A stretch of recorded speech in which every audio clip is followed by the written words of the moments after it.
We were going to have this all buttoned up nice and neat so that Congress could go back to the pressing business before it. But we are anywhere but there. This is the ultimate think again moment. My sources inside the room there with the Republicans in the House is they've been behind closed doors. Members have not been able to take their cell phones in for over 2+ hours now, and they are no closer, and they actually might be further away from coalescing behind Steve Scalise than they were yesterday when they came out of their conference saying that Steve Scalise had won the race and that everyone anticipated that the conference would come together and have that formal vote on the floor of the House today. Not so fast, my friends. That's not the way this is playing out. There are still at least 19 Republicans and counting that are either undecided or have pledged their support to someone else or who are still just hunkered down, not willing to deal with any of it. So we want to look at all the angles of all of this, including the ramifications, the important ramifications for the chaos in terms of what needs to be done as far as aid to Israel, continued funding for Ukraine, and, that little thing we call the government shutdown, which is now, I think, 36 days away is where we are. The clock continues to tick there. So let's go through some of the things that we do know for sure as we try to assess all of this out.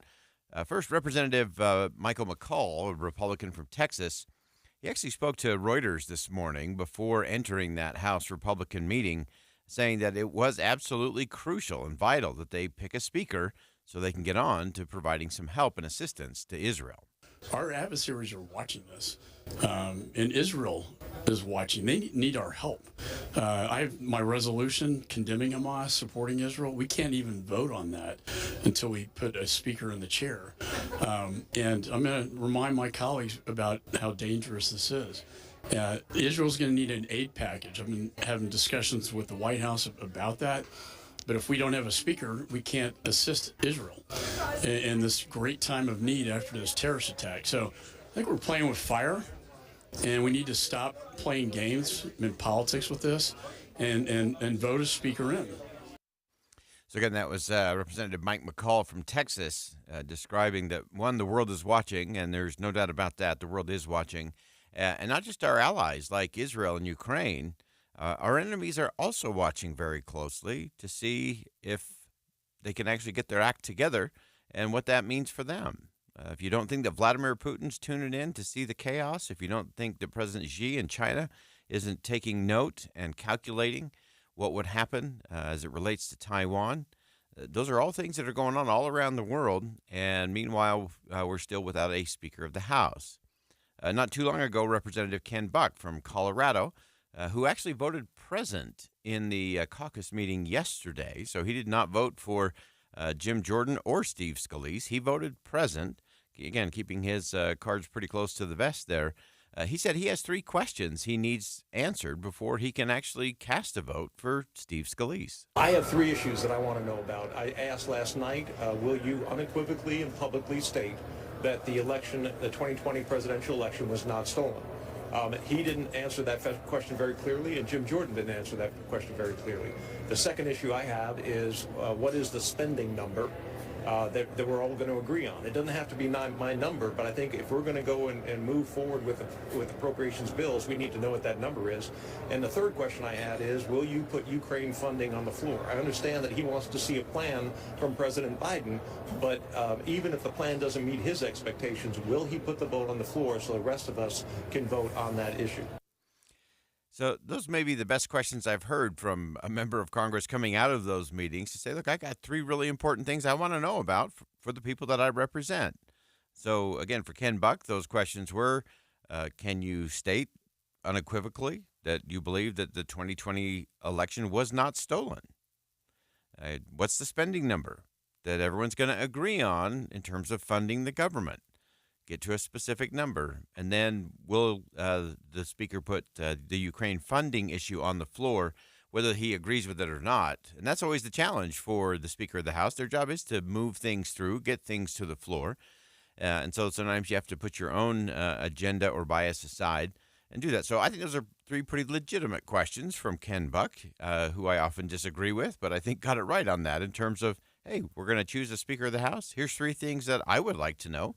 And hopefully in those closed-door meetings that are dragging on into their third hour right now, that some of those questions are getting asked and answered, and whether that's with Steve Scalise or Jim Jordan or someone else who hasn't emerged yet, I think those are all things they have to get to.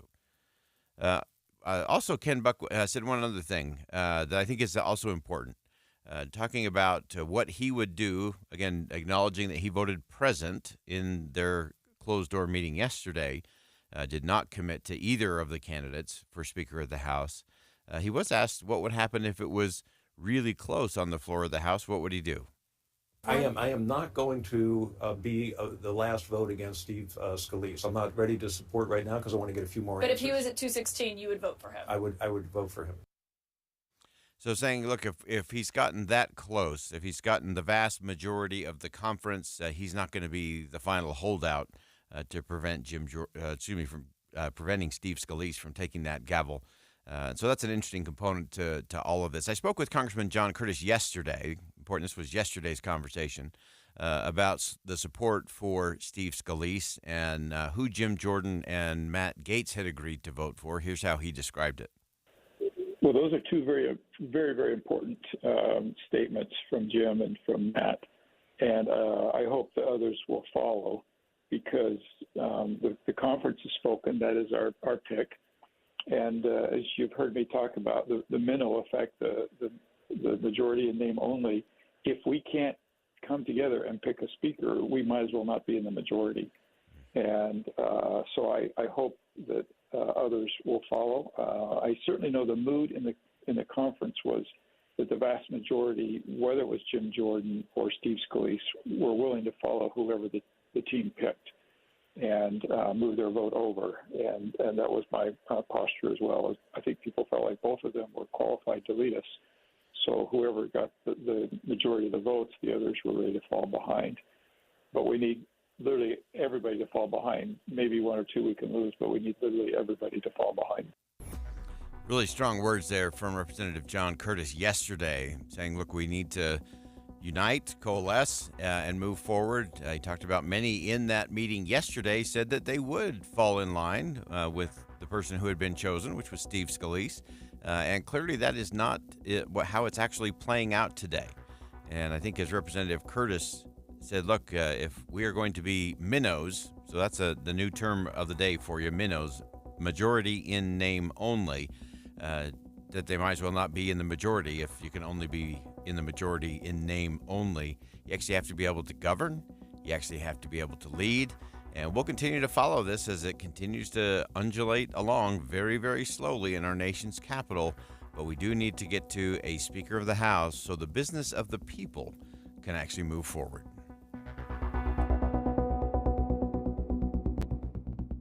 Think again on Inside Sources with Boyd Matheson. Israel at war. Palestinian Americans in Gaza are asking for help. The war has House Republicans scrambling to elect a new speaker. A Utah family is now back home. Tim and Amanda have overnight developments as soon as you get up. And on the drive home, Jeff Kaplan updates you on crisis developments. We have you covered this week on KSL News Radio. Everybody knows that your credit history can have a huge impact on your life, Amanda, especially when you're just starting out as an adult. That's why Utah Community Credit Union, UCCU's new Credit Builder Loan is such a great idea. It's a way to build or to rebuild your credit. All right, so let's talk about how it works. With Credit Builder, UCCU will open an account in your name and then provide that account with a fixed amount of funds along with a small automatic monthly payment.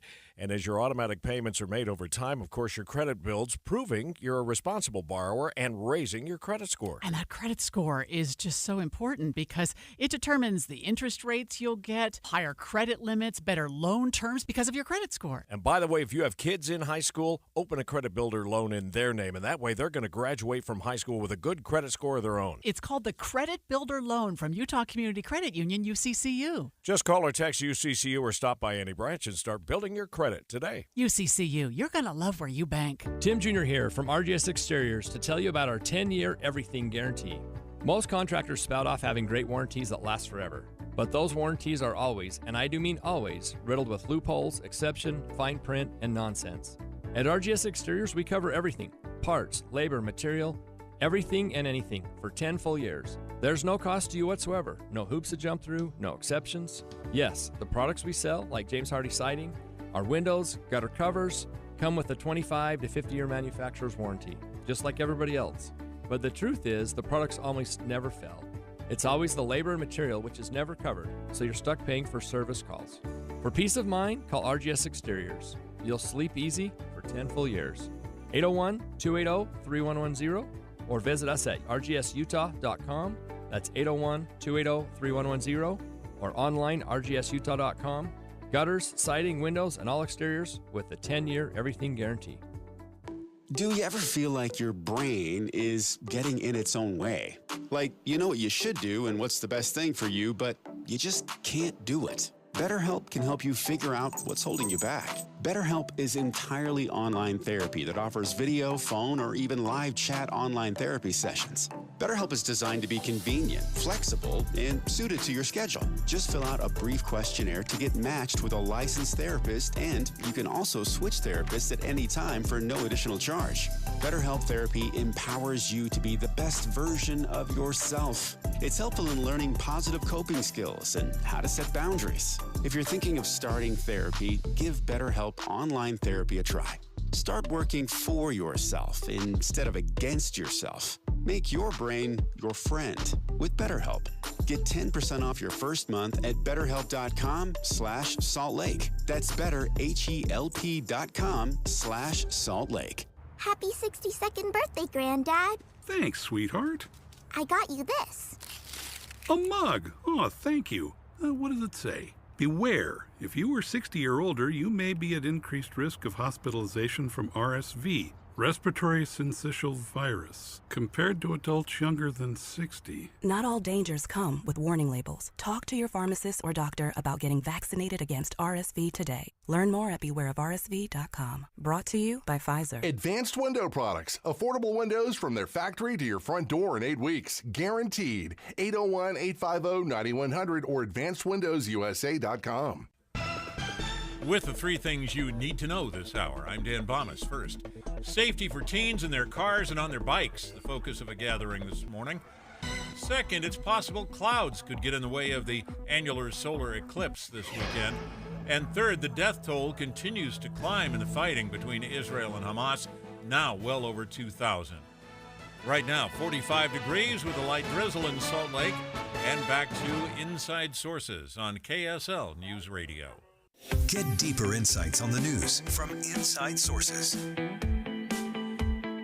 So many things that we are covering happening in Israel. It can be hard to keep track of all the storylines and the constant updates. The images, of course, have been horrific.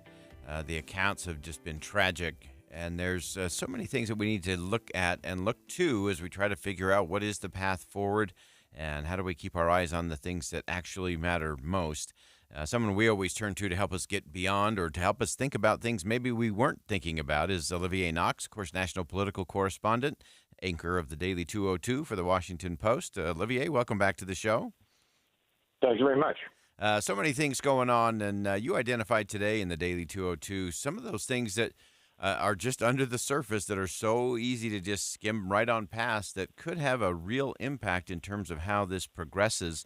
And let's start with what you called out as a historic call between the Saudis and the Iranians. Yeah, that's right. Earlier this year, back in March, Iran and Saudi Arabia agreed to normalize diplomatic relations. This is after a 7-year break. This was a process brokered by China. It's pretty important, as you know, and your listeners will know, those two countries have been regional rivals, bitter regional rivals for a very long time. So this phone call between the Iranian president, Ibrahim Raisi, and the Saudi Crown Prince, Mohammed bin Salman, who's universally known as MBS, was pretty notable, historic, and the rest of it. We don't know yet how significant it will be because these are two leaders who they both express sympathy for the Palestinians and want to be seen as being worried about their plight, but they disagree about the path forward. And so, historically, the Saudis have offered Middle East peace proposals. They have engaged with Israel of late. Iran funds groups like Hamas and Hezbollah that are devoted to the destruction of Israel. So we don't really know if there is an action that's going to come out of this phone call.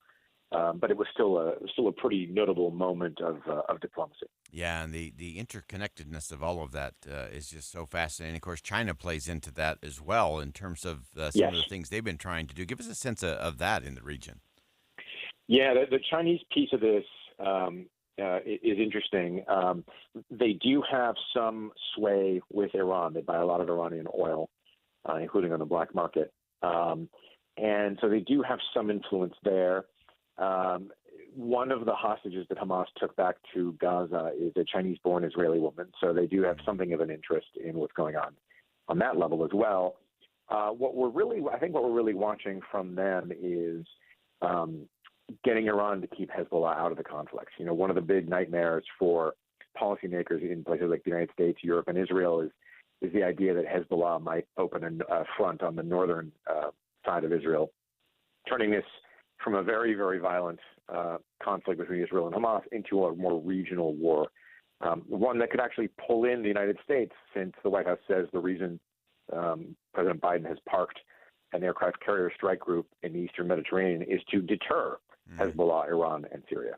Yeah, wow. The interconnectedness of all this gets more fascinating by the day, and all of those little nuances are so vital. One of the other things that you pointed out today, Olivier, is around this area of helping the civilians in Gaza. Yeah. And there's been some chatter about what that corridor might look like. What are you hearing? What are you sensing at this point? Well, what I'm watching right now is what happens with Secretary of State Antony Blinken's trip to Israel. Does that move this forward? So there are basically two official passages into Gaza. One is controlled by Israel. The other one, which is known as the Rafah crossing, is controlled by Egypt. Israel has interdicted the Rafah crossing. That was going to be one of the ways that humanitarian supplies got into Gaza, but the Israelis have carried out airstrikes to prevent that. The White House has been floating the possibility of some kind of civilian safe passage corridor, letting some people flee Gaza to Egypt. The National Security Advisor, Jake Sullivan, talked about this. Tony Blinken's talked about it. When I first heard it, and I wrote about it, I noted this is just the longest of long shots. Why would Israel, which is using its embargo on electricity, food, and water as leverage against Gaza, against Hamas, would they really be okay with this? Would Egypt agree to take in some number of Palestinian refugees? How would those refugees be vetted? Under what circumstances would they go home? It just seemed like a really long shot. But they're talking about it. And as of right now, it doesn't look like it's going to go forward because we have Egypt has refused to back away from its total siege of Gaza, and Egypt has not agreed to let civilians come from Gaza under its territory. So for now, it does not look like it's happening, but it does seem to be top of mind for the administration. Yeah, so important there, and that's the chatter I've been hearing as well from my sources, is that Egypt is just not interested in taking anyone fleeing at this moment. And then, as you pointed out, how do you get through the vetting process and who goes through and who can come back? That is some serious complicated stuff there, to be sure. Talk about the last thing that you pointed out in the 202 today, talking about a false alarm that sent millions of people scrambling today. What this made me think of was the Homeland Security text alert that a missile was heading towards Hawaii. Remember that? Yep. Which caused that panic. Well, so what we're talking about here was a drone alarm, basically, that flagged what they thought were 15, 20 drones flying from Lebanon, of course, where Hezbollah is extremely powerful, into Israel.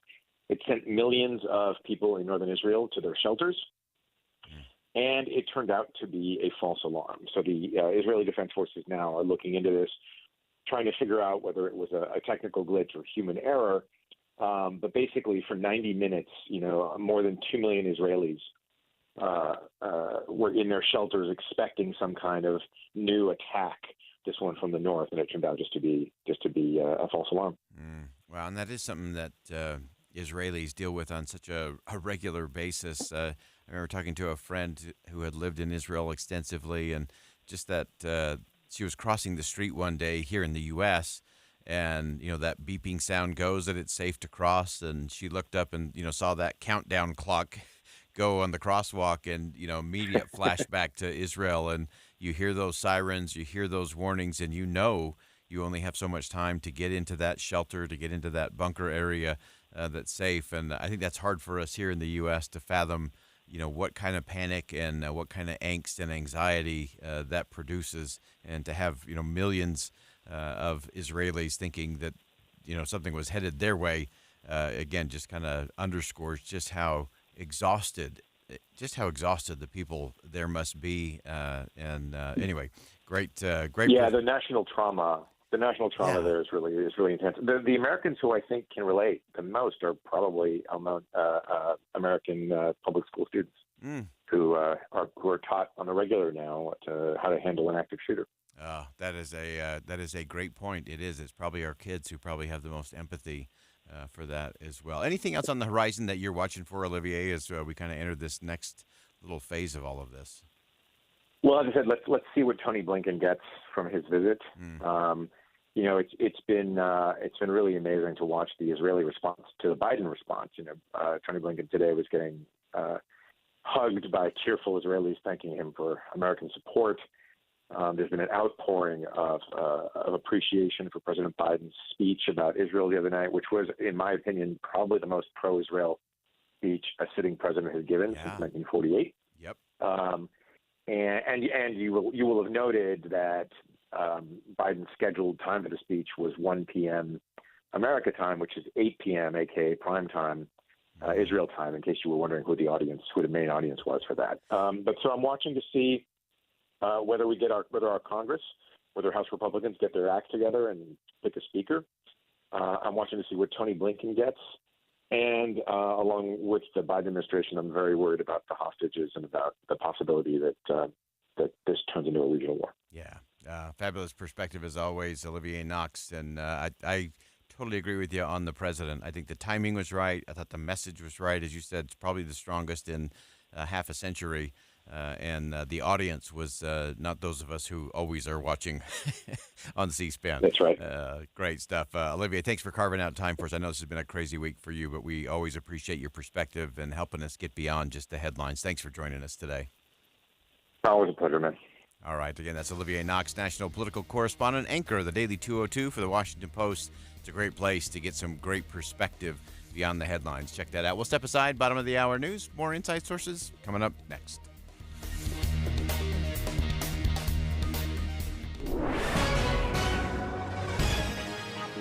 It's 1:30 at KSL News Radio. I'm Dan Bomis. KSL's top story this hour. State water watchers are optimistic about Utah's situation for the new water year. We're just a couple of weeks into it. KSL News Radio's Heather Kelly has more. The Division of Water Resources says we are at 136% of normal water level. They also reported only 7% of Utah is in a moderate drought category, which is a tremendous improvement from a year ago when 95% of the state was in severe drought. Officials are cautiously optimistic and say they're crossing their fingers we have another stellar snowpack this year, while the Department of Natural Resources is encouraging people to conserve even more water at slowtheflow.org by looking for possible leaks in their homes. Heather Kelly, KSL News Radio. And our top national story this hour from ABC News. The U.S. government is arranging charter flights for Americans trying to leave Israel. National Security Council spokesperson John Kirby says there is a demand for flights since many commercial airlines have stopped flying into Israel because of the fighting there. Beginning tomorrow, the United States government will arrange charter flights to provide transportation from Israel to sites in Europe. They're still working through some of the details of that to assist U.S. citizens and their immediate family members. Kirby also says they're looking into options to evacuate citizens by land and sea, though no concrete missions have yet been announced there. Your money at this moment, the Dow Jones average down now 160 points on the day. The NASDAQ is down 81. And our weather's supposed to dry out, but it's not really going to warm up very much. That's next. KSL weather on the way. KSL News Time 1:32. Hello, this is Amanda Dixon. The KSL Give-a-thon has started. My own family has been healed by the care and the love at Primary Children's Hospital. Take time today to give at kslkids.com. Hey guys, are you over 30? Let's talk about testosterone and performance. Your testosterone can decline at an average of 1 to 2% a year after you turn 30. And Revive Men's Health have been experts at treating men with low testosterone and ED since 2011. We're the clinic guys come to when their current treatment isn't working. They have a complicated medical condition, or they're just not happy with their performance. We love what we do and the patients we care for. You can ask our patients. We did, and we have a 99% patient satisfaction rate this year. Our patients even tell us we're more affordable than their insurance deductibles and copays. Let's get to the bottom of your issues and fix them. That's what we do, and we do it really well. Book your T-Check and exam today. Call 801-263-7777. That's 801-263-7777. Or send us a private message at revivemenshealth.com. Can an insurance bot ever really understand your needs? Do you think I'd benefit from bundling my auto and home coverage? Searching for homes with car dealerships nearby. Sure, robots listen, but do they understand you?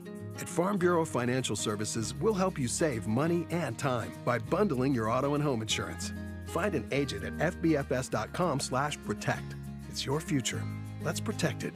Farm Bureau Property and Casualty Insurance Company, Western Agricultural Insurance Company. This holiday season, Yes Heating, Air Conditioning, Plumbing, and Electric, part of the ARS network, would like to recognize those making a difference in our communities. Through our national ARS Cares Community Heroes program, we want to give back to a community hero for the positive impact they have made by giving them a new heating and cooling system or water heater. Take a minute to nominate your deserving community hero in need by visiting ars.com/ARS Cares.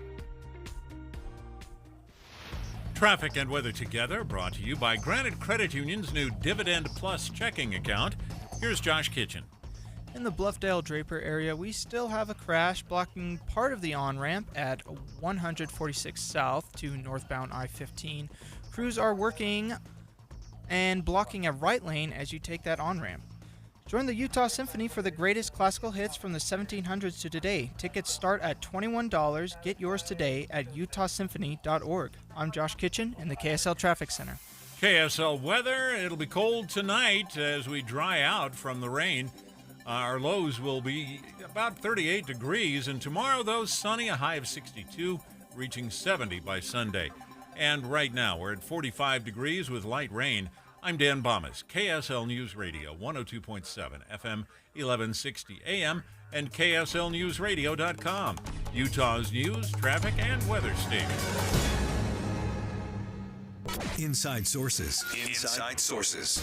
America's voice of reason. Boyd Matheson on Utah's home for elevated conversation.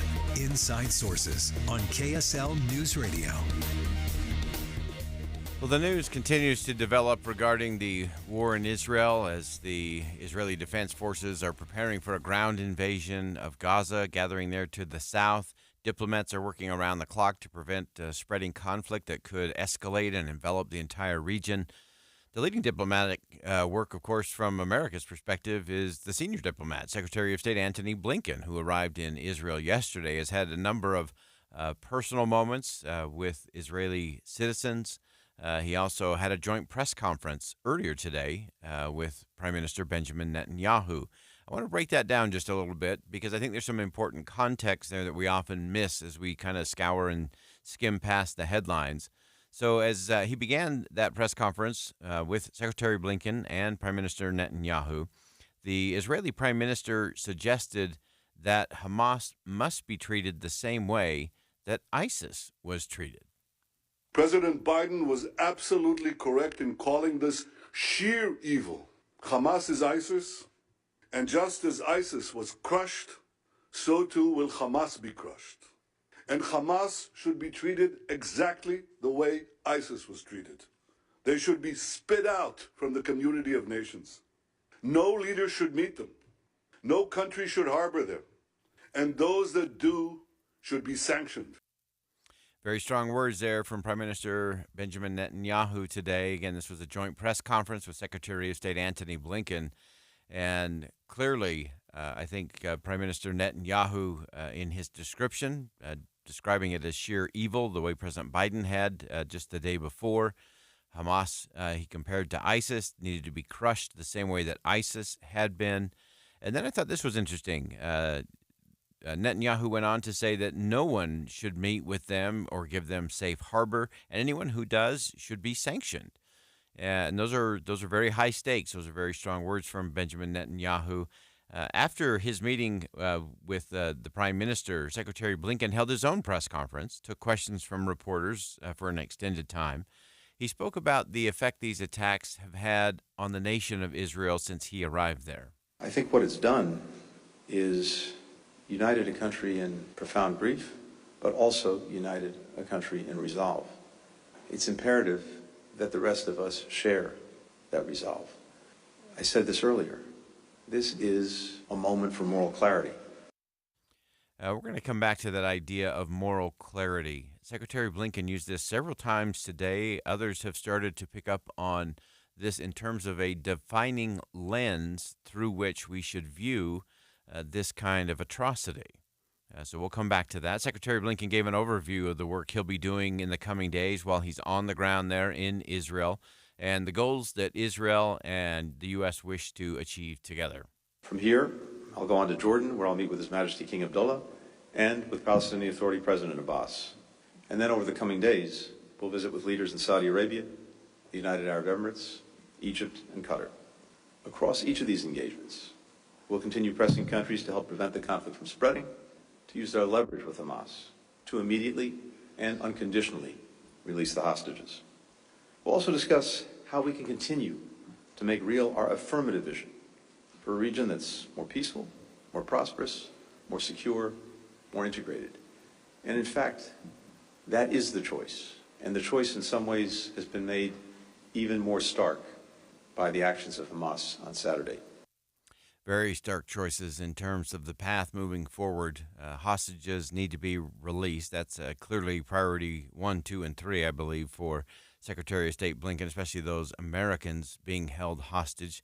Again, still the numbers are moving and a little uncertain in some ways, but we continue to get more clarity around that. It's a large number of hostages, a number of those being American citizens. So that will be a real priority for Secretary Blinken. But ultimately getting to this vision, this is not just about trying to do proportionate response. We talked about that yesterday. This is not about de-escalate at any cost. This is about having the kind of moral clarity where you can get to a vision that's more peaceful, that's more integrated, that becomes just a better Middle East. Secretary Blinken also talked about the humanitarian situation inside of Gaza, clearly a concern for those citizens that are literally caught and trapped, and what work is being done to minimize civilian suffering and casualties in the midst of this conflict. On the humanitarian situation, we did discuss ways to address the humanitarian needs of people living in Gaza, to protect them from harm while Israel conducts its legitimate security operations to defend itself from terrorism and to try to ensure that this never happens again. We also talked about possibilities for safe passage for civilians who want to leave or get out of the way in Gaza, and that's a conversation, a discussion that we will pursue in the coming days, including with some of the countries that we'll be visiting.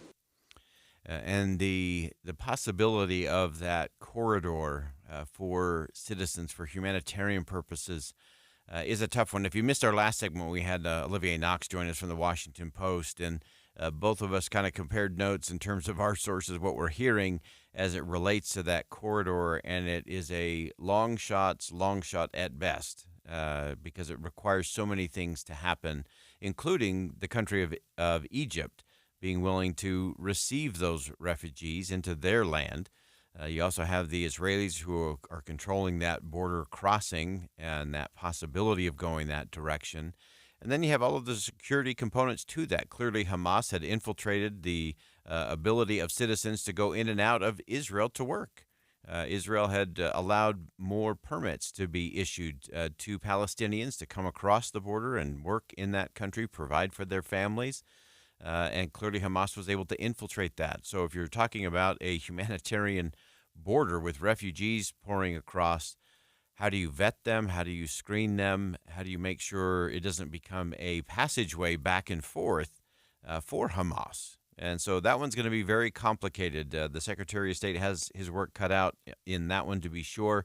It's going to require Israel and Egypt and probably others to be involved in that whole process.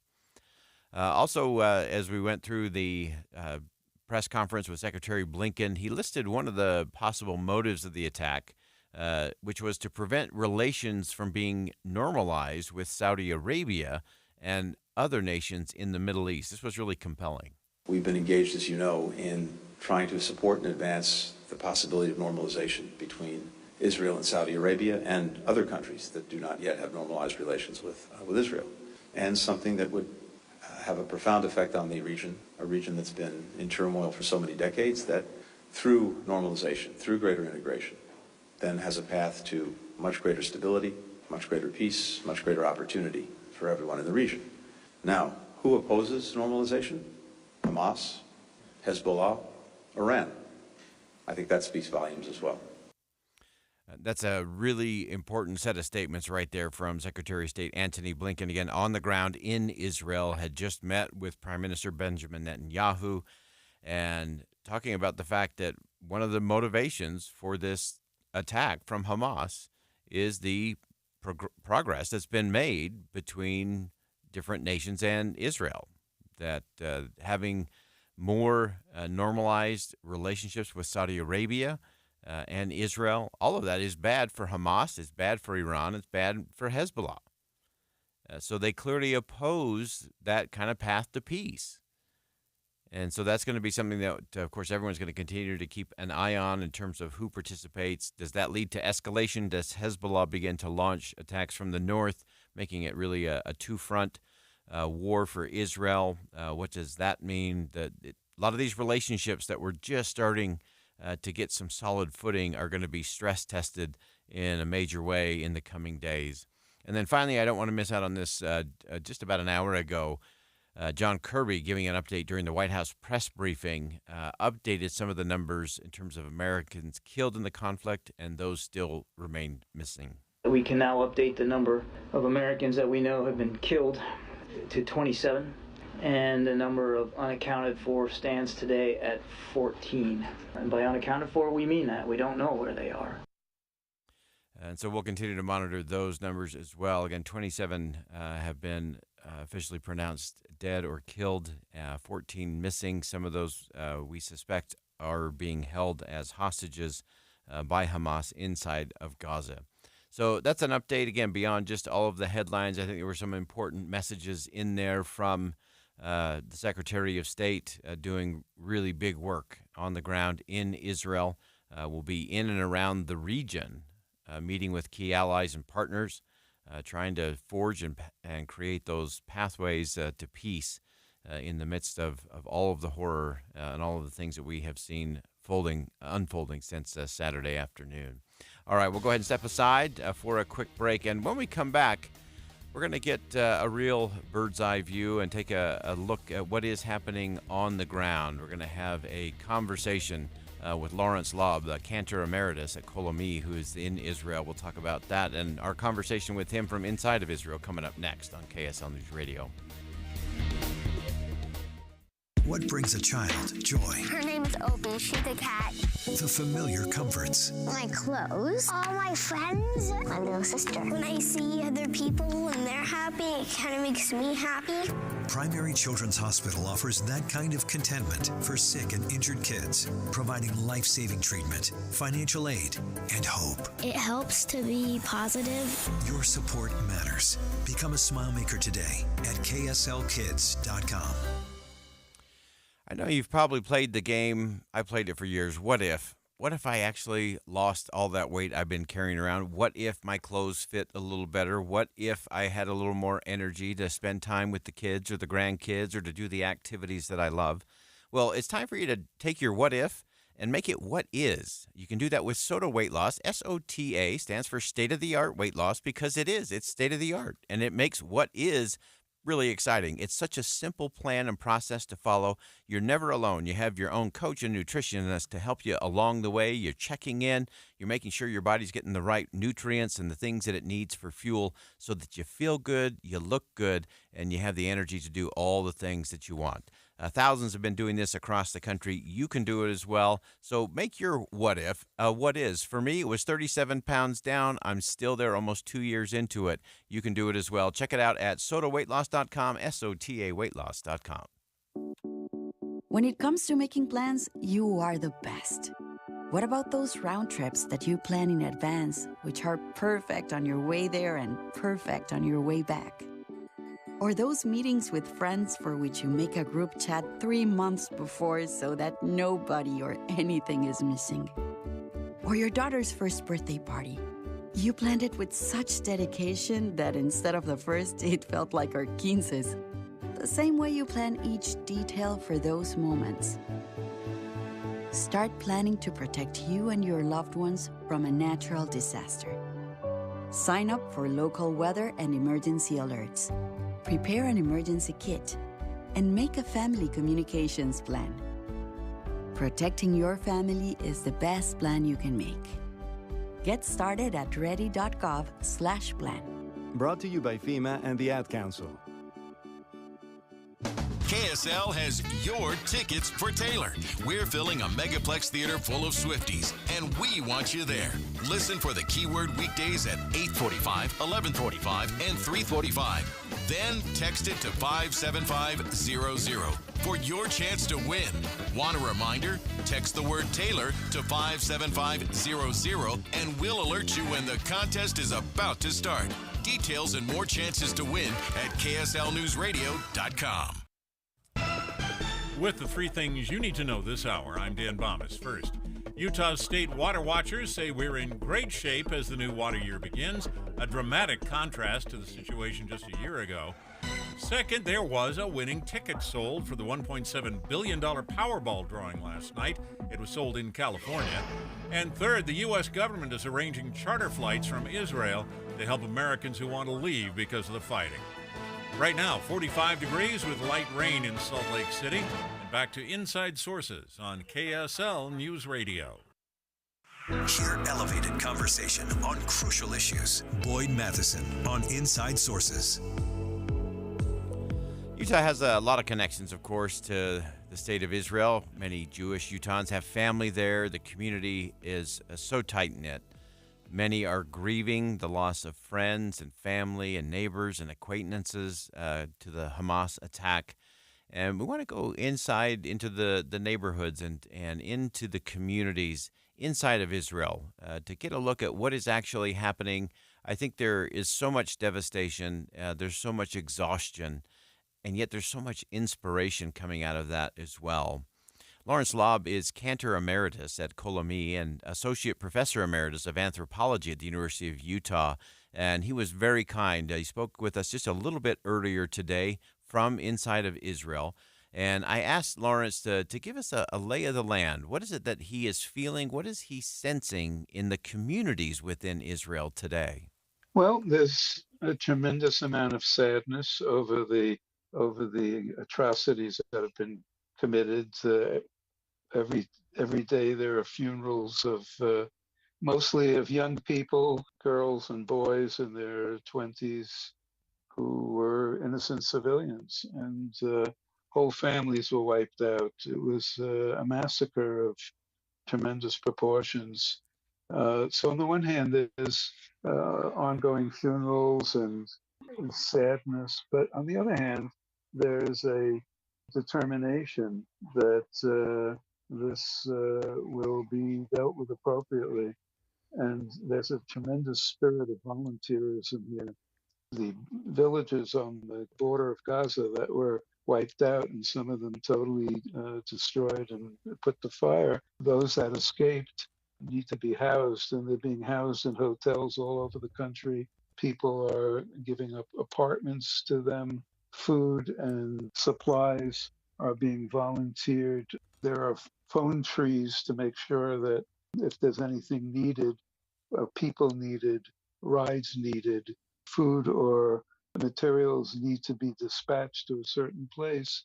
There are volunteers all over the country who are doing this. And when a phone tree is set up, my daughter tells me, she's resident here in Jerusalem, that usually within 5 minutes they have more volunteers than they can handle. It's something quite astonishing and spectacular to see. I was just going to have you continue down that path, that determination, that coming together is such a unique thing in terms of both the resilience and then the unity that comes as it's really is. No one can wait for government or other entities. It's neighbor helping neighbor in need. It's friend to friend. Just give us a little more sense in terms of how you're watching that play out. Well, it's all around. You see people scurrying and getting into cars. And I'll give you one example. There were a group of people who took refuge somewhere in one of the villages not terribly far from Jerusalem. They needed food, and one of the Jerusalem hotels arranged for the food, and volunteer drove over and drove the food down to them, complete meals and so on. We've heard, I have no way of verifying that some of the non-kosher restaurants in Tel Aviv are in fact preparing themselves and under supervision becoming kosher so that they can provide food to many of these people who keep kosher. Yeah. And so, it's really, and there is this feeling, anything that needs to be done is done. Yeah. They've raised the money, they've provided clothing. And then, of course, there's support for the children, the widows, the widowers, the parents, grandparents who have lost people already. In some cases, the deceased, some of them were soldiers, some of them were just visitors, had no family here. There was a funeral a couple of days ago of a young man who had decided to come to live here and was serving in the military, had no family here. Literally hundreds of people went to his funeral to make sure that there was a sense that it was understood that what he had given up for them. Yeah. So it's a very powerful feeling and a very intense kind of commitment to one another. And you have to realize that this comes at a time shortly after you read the headlines, you heard the news of this sense of split and factionalizing and the terrible kinds of things that were going on because the protests against the government, because of certain political issues, that's all disappeared. The very religious are out there together with those who have very little use for religion. As an American Jew, I must say I've never seen anything quite like this. I've never, in America, of course, we have not had a war on our own territory since World War II. And I suspect, based on what I recall as a child, that there was some of this during that in our own country. But I don't think it was anything to this degree. This is,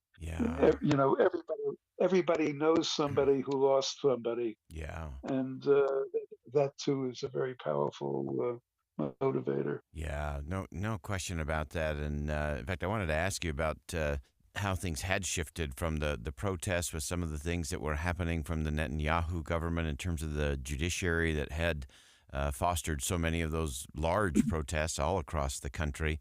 And now a unity government for the time being, again, is another just very stunning thing that we're surely not watching play out here in the United States today.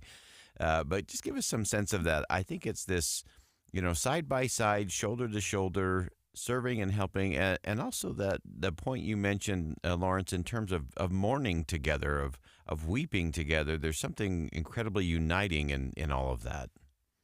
Well, also, this is a small country, small not only because there are only 10 million people here, but the opportunities for contact makes it feel, that you're never more than 1 or 2 degrees away from anybody. And it's felt.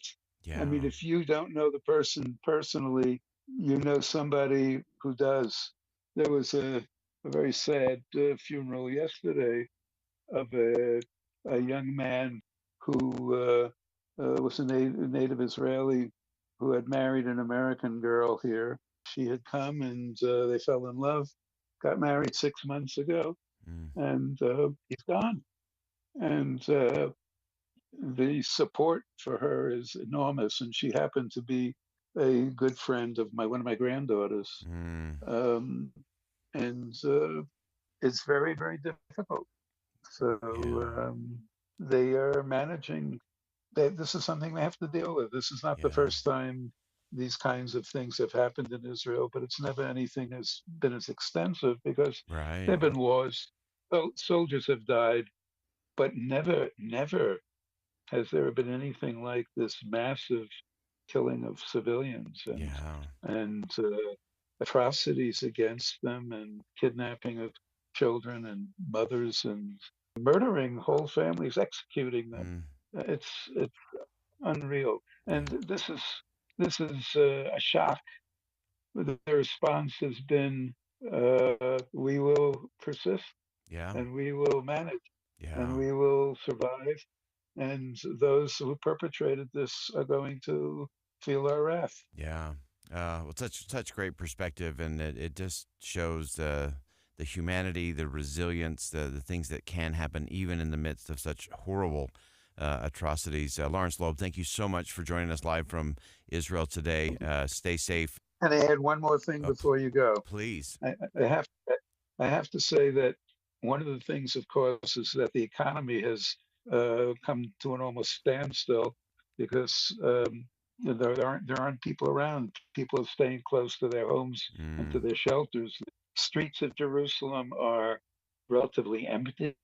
Even the holy sites, there are hardly anybody present at any given time. Everybody sits and waits to see what will be next. So. Wow. All right. Extraordinary perspective, and hopefully we'll continue to have that conversation. And again, thanks for providing us some real on-the-ground sense and feel of what's happening and how the people are continuing to rise up even in the midst of the atrocities. Thanks so much for joining us today. Thank you.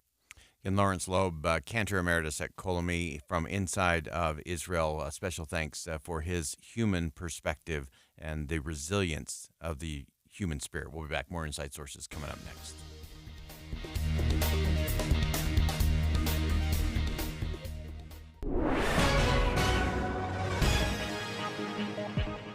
It's 2 o'clock at KSL News Radio. I'm Dan Bomas. KSL's top story this hour. A soldier who served in the Israeli Defense Forces was part of the crowd that gathered in support of Israel at the Utah State Capitol last night. First Sergeant Seki Korkmaz says he's preparing to head back home to join the fight against Hamas. My country needs me. I'm on the next fight. There is no question. Korkmaz told KSL News Radio that Hamas started the war, but Israel will finish it.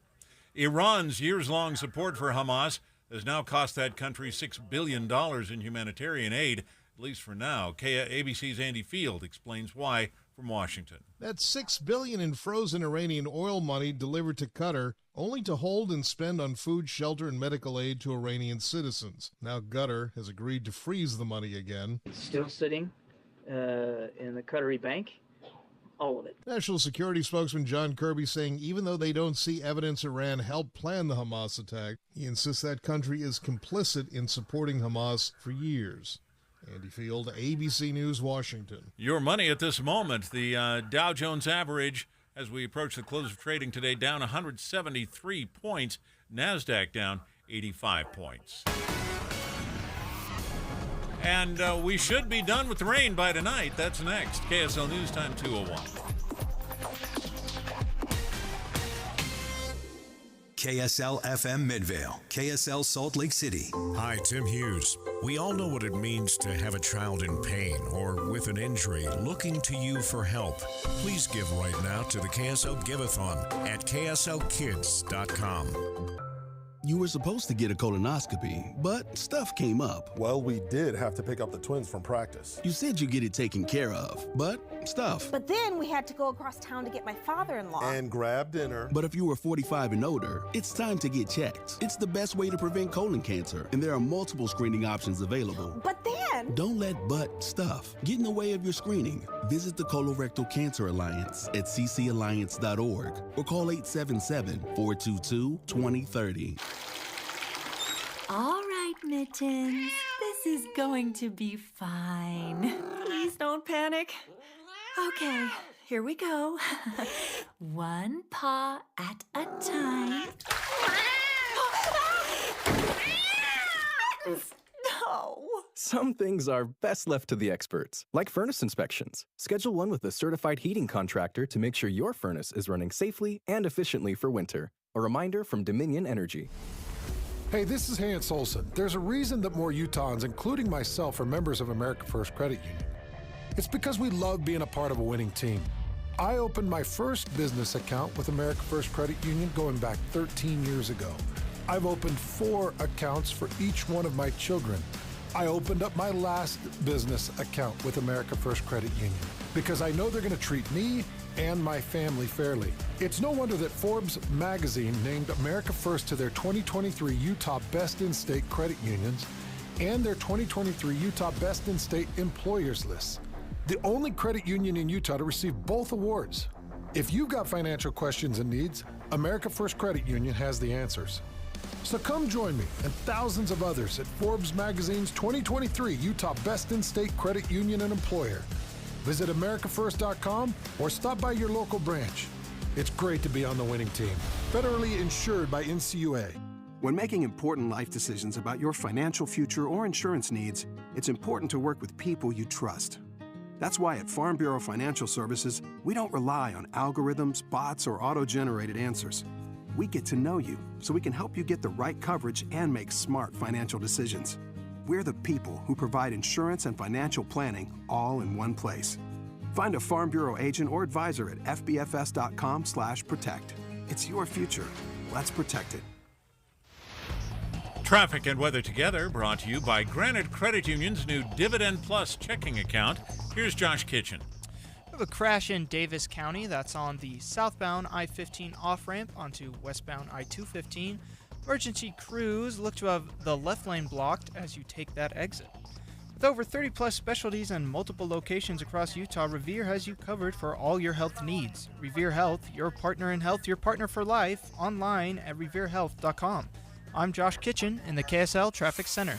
KSL weather will dry out this afternoon, but it'll be cold tonight with lows in the upper 30s. Tomorrow, sunny with a high of 62, reaching 70 by Sunday. And right now, cloudy and 46 degrees. I'm Dan Bomas, KSL News Radio, 102.7 FM, 1160 AM, and KSLNewsRadio.com, Utah's news, traffic, and weather station. Inside Sources. Inside Sources. America's voice of reason. Boyd Matheson on Utah's home for elevated conversation. Inside Sources on KSL News Radio. Well, from the moment that Hamas first attacked Israel on Saturday, we've been watching for responses. We've been looking at all of the interconnectedness of all the different players in the region. And, of course, most of the attention and most of the headlines have centered around Hamas and then Iran, Hezbollah. But there's another player in the region that no one's really talking about, but we ought to be thinking about. Let's begin. Think you know the news of the day? Think again with Boyd Matheson on KSL News Radio. Well, after the attacks unfolded, China's response was soft on the terrorist organization, say the least, calling for restraint, two-state solution. U.S. and Israeli officials criticized China's weak response to the atrocities. But we want to get beyond just that part of the headline and get into what else is going on under the surface, because there is a lot going on. and China has a role in this region in a really interesting way. As always, we turn to Phelim Kind, D.C.-based China correspondent for Politico, another fantastic piece on China's soft message relating to Hamas and what that might actually be part of. And Phelim, thanks for coming back on the show. My pleasure. Thank you. All right, so give us some of the under the headlines there in terms of this soft message. There was some specific criticism, including from an envoy from the U.S., including Senator Chuck Schumer, criticizing the Chinese. But you really dug into what's really at play and how China is playing the long game on all this. Yeah, I mean, China's messaging in response to the Hamas violence against Israel actually became almost a diplomatic incident with Senate Leader Charles Schumer, taking both Chinese Foreign Minister Wang Yi and Paramount Leader Xi Jinping to task face to face, saying this is disappointing. You need to do better.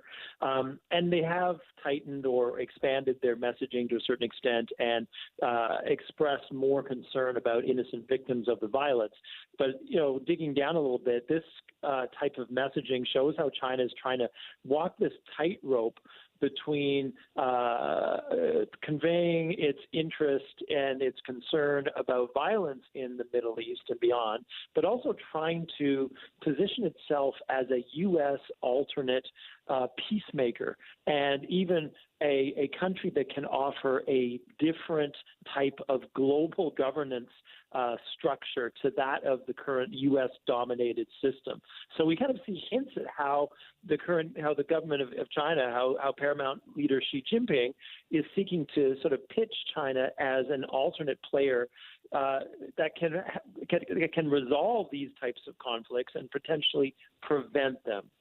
Yeah, I think that's so fascinating. And you've been covering this and in the weeds on this in terms of how this has been playing out. And we've talked about how China has flexed its military muscle and its economic muscle. And this idea of China really being on not just a charm offensive, but really flexing the diplomatic muscle, as you described it, as an alternative to kind of a U.S.-centric approach to a lot of these relationships. Give us some examples in terms of how we're seeing that in this region in particular. Well, earlier this year, we saw how the Chinese government was able to mediate essentially a hostility reduction agreement between longtime enemies Saudi Arabia and Iran, which is a real diplomatic coup.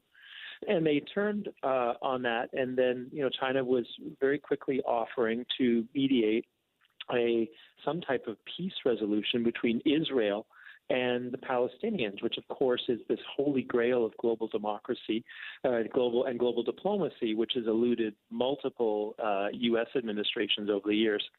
So they felt that they were on a roll, and I think to a certain extent, what's happened in their response to what's happened in Israel vis-a-vis Gaza and Hamas really kind of shows the limitations of that approach so far.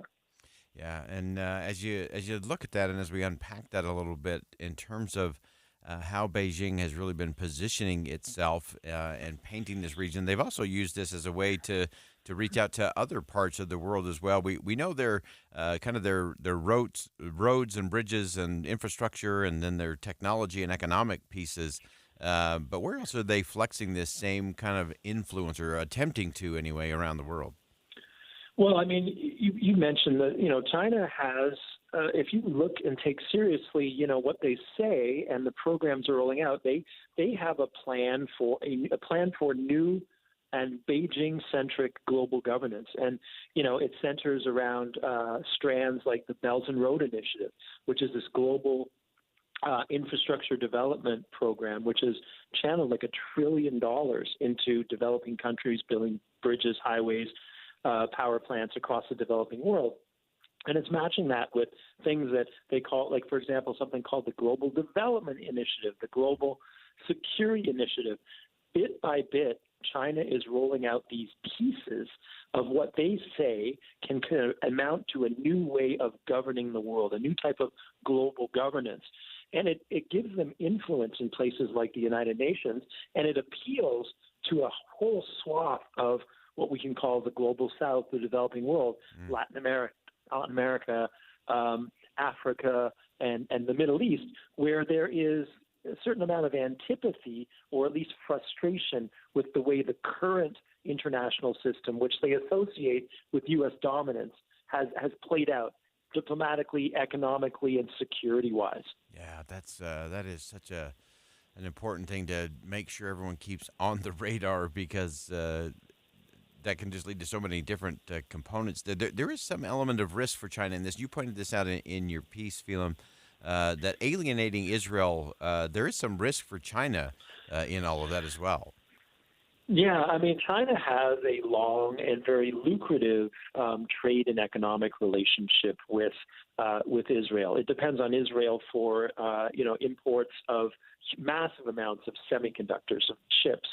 But it looks at what Beijing is calculating is that they can afford a short to medium term hit in terms of its commercial relations with Israel, in exchange for demonstrating to this wider audience of the developing world that it has the concerns of the Palestinians first, that it is willing to make statements or to not make statements that demonstrate or communicate to the Palestinians and to their supporters around the world that they're on their side and that they can offer a potential alternative. So short-term pain, longer-term gain. This is a long game play that we're seeing here. Yeah, and just give us one more thing to look at in that long game. It does seem sometimes like China's playing three-dimensional chess, and we're kind of hitting the issue of the day and chasing the headline of the moment.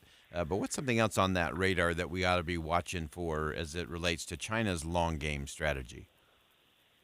Well, I really think that we're going to see some really interesting initiatives next week because China is celebrating the 10th anniversary of this Belt and Road Initiative, this massive global infrastructure program that, again, $1 trillion, 130 countries. This is Beijing's soft power in action. Yeah. And what we're seeing is we see the Biden administration and we see the European Union that are finally, late in the game, putting together their own global infrastructure investment and development programs to rival and compete with China's program, because they recognize this is where China quietly has been making gains, and this is soft power in action, and there's concerns in Washington and in Brussels that this could have long-term implications for the global power balance.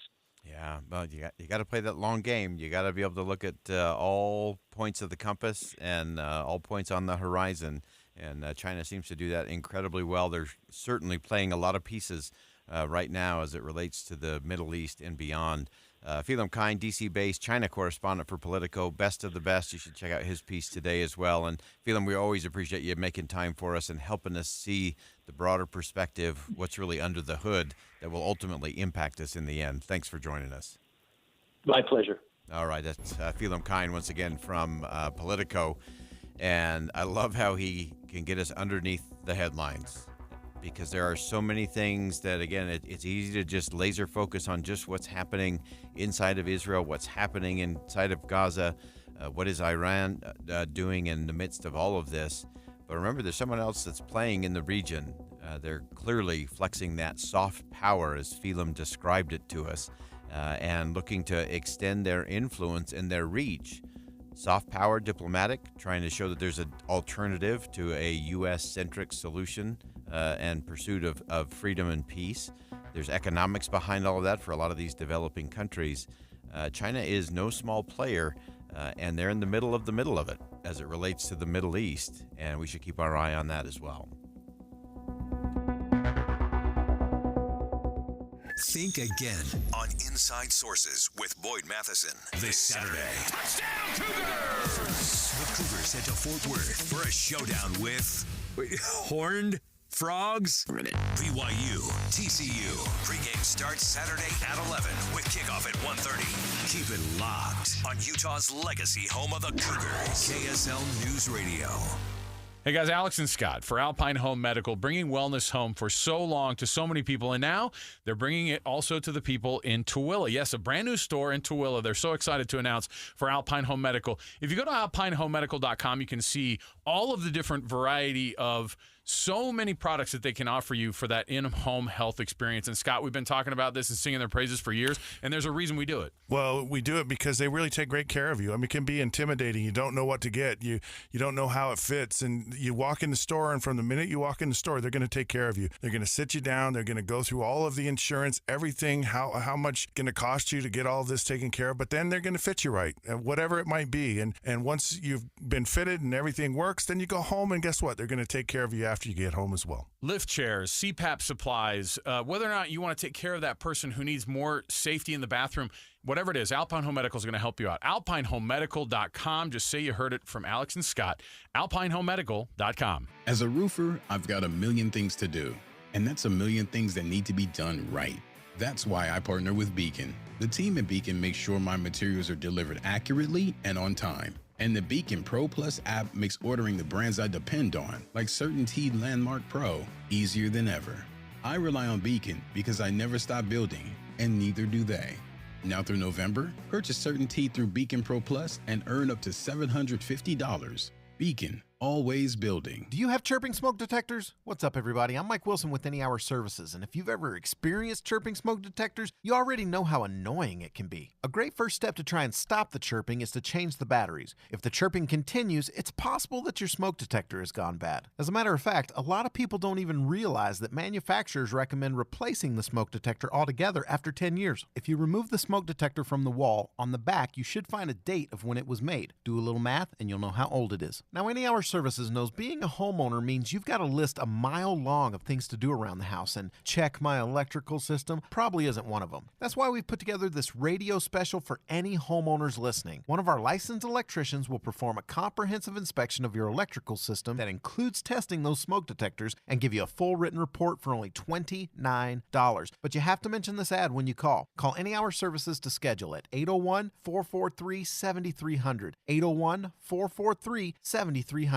Any Hour Services. As the weather turns colder, this is when you need to get those new windows. So call Advanced Window Products. They'll replace your single-pane, rickety old windows with stylish, state-of-the-art double-pane windows with precision frames. You pick the style and color. They're custom-made right here in Salt Lake City. This company is so Utah. It's run by two guys who grew up here, Jake Weber and Utes defensive star Nate Orchard, the mayor of Sacktown with 7 NFL seasons under his belt. Great guys, great company building high-quality windows for 37 years. Unlike other companies, they build the windows, they install the windows, and they guarantee them for life. No middleman. There's Jake, Nate, and their team, and there's you. Saving on the highest quality windows. Right now, before winter, get $2,000 off 10 windows or more, and they offer 60 months, 0% financing. So call Advanced Window Products now. You could have stylish new windows in 8 weeks.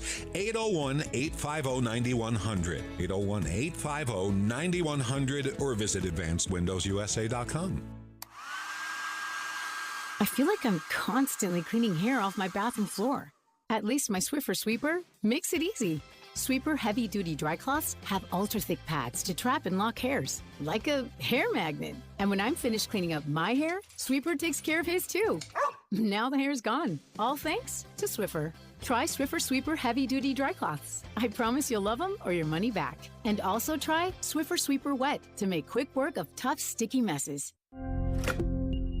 At SimpliSafe, your safety is the only thing that matters. Introducing 24/7 LifeGuard protection, only from SimpliSafe Home Security. Now, monitoring agents can see and speak to intruders through our new indoor camera to help stop crime in real time and for fast police response. Get 20% off any new system with Fast Protect monitoring at simplisafe.com/radio. Advanced Home Security, 24/7 professional monitoring for less than $1 a day. There's no safe like SimpliSafe. Looking for fabulous food, atmosphere, and tradition? Make your reservation at Five Alls Restaurant. Now open Wednesdays. Perfect for a romantic dinner, birthday, or anniversary celebration. You'll love dining at Five Alls. With the 3 things you need to know this hour, I'm Dan Bomas. First, a medic who served with the Israeli Defense Forces is leaving Utah to head back home to join the fight with Hamas. Second, the oil money that was part of a deal to free Americans held in Iran has been frozen again, this time because of Iran's support for Hamas. And third, 2 weeks into the water year, Utah's running way ahead of where things were in 2022. 46 degrees and cloudy right now in Salt Lake City. And back to Inside Sources on KSL News Radio. Get deeper insights on the news from inside sources. In the aftermath of the horrific terrorist attacks this past weekend, Iran's relationship with both Hamas and Hezbollah has been scrutinized. Iranian support and funding has propped up both of these organizations in the regions for many, many years. In light of Hamas' barbaric aggression, calls for intensifying for the Biden administration to refreeze the $6 billion in funds negotiated during a recent hostage exchange of United States citizens. And so as we look at all of that, this is one of those issues that has really gotten conflated really fast in the anger and the frustration of the atrocities that have taken place inside of Israel by Hamas. There has been this instant reaction in terms of what's going on and where we are as it relates to Iran. The $6 billion that was part of that negotiation to free those hostages. And just as a reset on that, again, there were 5 American hostages. There were 5 Iranian detainees here in the U.S. They were swapped, and then there was this additional $6 billion that was highly scrutinized and criticized from both the left and the right in terms of the administration offering up such significant sums in exchange for those detainees. And, of course, we're thrilled that those hostages are back at home, back with family and loved ones in their own communities. And so now we need to kind of break it down a little bit in terms of what has been going on and where we actually are. A lot of calls that we just need to refreeze those funds. And so let's start with the present reality, what is actually going on. During the White House press briefing today, Strategy Communications Director John Kirby laid out in very specific detail where the money is, how it's meant to be used, and what's likely to come next. Every single dime of that money is still sitting in the Qatari bank. Not one dime of it has been spent. I'd also remind, in certain audiences, inconvenient facts are easy to forget. The regime was never going to see a dime of that money. And this account, although it's moved from South Korea to Qatar, was set up by the previous administration for this exact purpose. All that said, none of it has been accessed by Iran at all. And even if they had accessed it, it wouldn't go to the regime. It would go to approved vendors that we approved to go buy food, medicine, and medical equipment, agricultural products, and ship it into Iran directly to the benefit of the Iranian people. So important clarifications there from Strategy Communications Director John Kirby in the White House briefing just a couple of hours ago, that the money, so just if you're keeping score at home, the money was in a bank in South Korea. That's where it had originally been frozen as part of sanctions against Iran. So it moved from South Korea to a bank in Qatar, one of our allies in the region, before they would start to figure out how that could actually be used for those very specific humanitarian needs. And, of course, a lot of criticism has been around, well, money is fungible, and if they're getting this money for one thing, they can take their other money and use it to fund and foster really bad activity through terrorist organizations. And so those calls can continue. Senator Tim Scott appeared on CBS yesterday, criticized the Biden administration for negotiating and releasing these funds. When you negotiate and give $6 billion, you create a market for hostages, and the response to that has been Iran and Hamas working together without much of a question. 90% of the money that comes into Hamas comes from Iran. Nikki Haley also chimed in. She appeared on Meet the Press interview, asserting that the funds were taken into account in Iran's decision to support Hamas in these recent attacks. Look at what the Iranian regime has done to threaten Israel over the years. To think that they're not moving money around is irresponsible to say that to the American people. They are moving money around to threaten those they hate. They hate Israel. They hate America. They are going to continue to use this. It was wrong to release the $6 billion, but let me tell you what else was wrong. It was wrong to waive sanctions on Iran that gave them even more money. Money has been flowing to Iran, and that is the problem, because when Iran gets money, they use it for hate. So really important additional piece there from Nikki Haley, saying that in addition to this $6 billion, that is currently being held in a Qatar bank, that there were also an easing of sanctions that allowed Iran to sell more oil. Now, they've been selling oil on the black market throughout all of this, much of which has been purchased by Russia and China. But freeing that up allows them to have a better free flow of funds, and then they can use that to fund groups like Hamas and Hezbollah and wreak that kind of havoc in the region. And so I think there's a couple of important things to keep in mind as we kind of assess all of that. And that is, one, that the funds have not gone. The $6 billion that was frozen as part of sanctions against Iran, that was unfrozen by the United States as part of a hostage deal just a few months ago. That money has not reached Iran. It has gone from South Korea, where it was originally frozen. It's been moved to a bank in Qatar, where it is currently being held. And John Kirby today in the White House press room said not a dime of that has gone out. Nothing's gone out of that account. And so the ability for the Qatar government, again, an ally in the United States, to refreeze that, to rehold that, is clearly where we are now. And so all of the calls, I think, from a bipartisan group, particularly in the Senate, I thought it was interesting. You had Joe Manchin, John Tester, Jackie Rosen, Tammy Baldwin, Bob Casey, all demand the Biden administration refreeze the $6 billion in Iranian assets. So all of those are important things, I think, in terms of really coming together around the issue and making sure that Iran is not in a strong position to continue to fund terrorist activities, and whether that is simply to Hamas or whether that is adding some dimensions to Hezbollah, who a lot of the accounts are suggesting or hinting that Hezbollah could attack Israel from the north, opening up a two-front war for Iran to deal with. That makes things exponentially more complicated inside of Israel. And so all of that we'll continue to watch and keep all of that in account as it moves forward. But again, remember, it's not just this $6 billion. The $6 billion is a big number, and there were many who disagreed with the administration in unfreezing that amount of assets to Iran. But there's this other component that I think is equally important, that is easing the sanctions that make it easier for Iran to sell their oil. That is the other way that they get all the funds that they will need when it comes to launching the kind of attacks that we've seen happen inside of Israel. So lots to keep in mind, lots to keep straight. We'll keep trying to do that for you because we got you covered here on KSL News Radio. We'll step aside for some bottom of the hour news. Don't go anywhere. More Inside Sources coming up next. We'll be right back.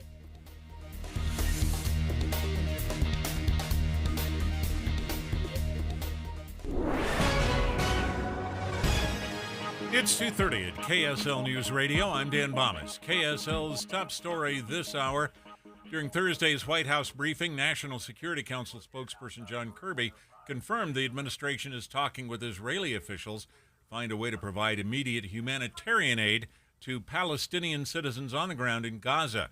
They're without power, water, and food since the fighting with Hamas began. We are having conversations with Israeli officials about the continued need for humanitarian assistance for the Palestinian people who are victims here as well. The total killed on both sides of the conflict now is approaching 3,000. Back here in Utah, a water main break in West Valley City has the road up around 1270 West 33rd South in pieces. The Water Improvement District says the break has stirred up some sediment in the pipes. They're recommending residents run their bathtubs or hoses for 15 minutes to flush them out. No ETA on when the repairs will be finished. Somebody has won the $1.7 billion Powerball jackpot. One ticket matched all the numbers in the drawing on Wednesday night. ABC's Alex Stone says the winning ticket was sold in Frazier Park, California. Nobody knows who has the winning ticket and if it's a local or maybe somebody who is just gassing up and moving through. Frazier Park is along Interstate 5 in the mountains north of L.A., the main route between Northern and Southern California. So the person could be anywhere. The lump sum would be $756 million. Still, somebody who won over $1 billion in the lottery in L.A. over the summer has not claimed that prize. ABC's Alex Stone. Your money at this moment, the Dow Jones average closing trading today down 173 points And the NASDAQ down 85. The S&P 500 was down 27. And our KSL weather looks like we've got rain just tapering off, and that's next. KSL News Time, 2:31. Hi, this is Amanda Dixon. No matter what traffic you're facing, children at Primary Children's Hospital face so much more. The KSL Give-a-thon has begun. Please give now at kslkids.com. How do they get so excited about 50 yards? Think of what you could sew with that. But you need a really great sewing machine, a Bernina. Get Bernina sewing, serging, and embroidery machines and accessories at fantastic prices. The Bernina Super Weekend Sale. Don't miss this Dave's Bernina Super Sale, Saturday, October 14th, featuring 72 months, no interest on certain machines at our Provo and St. George stores. Come see the all-new Bernina 790 Pro. It is specially priced and get $2,400 worth of free gifts with purchase. That includes embroidery bundle, hoops, and machine suitcases. Save thousands when purchasing a Bernina quilting bundle. Also get free gifts and discounts when you buy a Bernina 770 QE Plus and the L890 Serger. Amazing bargains on previously owned machines while they last that come with warranties. Check out our classroom trade-ins and special event demo machines. Dave's Bernina, 691 East St. George Boulevard and 2017 North 550 West in Provo. It's easy to think all money managers are pretty much the same, but at Fisher Investments, we're clearly different. Different? How? You sell high commission investment products, right? No, Fisher Investments doesn't sell any commission-based investment products. Well, you must earn commissions on trades.